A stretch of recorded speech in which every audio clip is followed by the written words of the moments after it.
后来这位4年的上校，捌伫个家己服务训练滚啊当，甲太太就住伫个职务的官舍。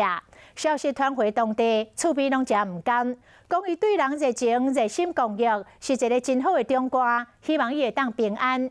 啊，家己水上乡的乡长嘛对伊印象深刻，讲伊真有礼貌，是国家真优秀的娘条。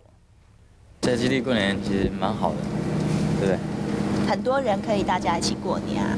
2006年1月份过年期间，因太太特别去营区陪伴伊。当时伫家己服务的会馆周正志两人手牵手，阿某感情真好。不过即马周正志上校失踪下落不明，消息传回家己，厝边隔壁心情都真沉重。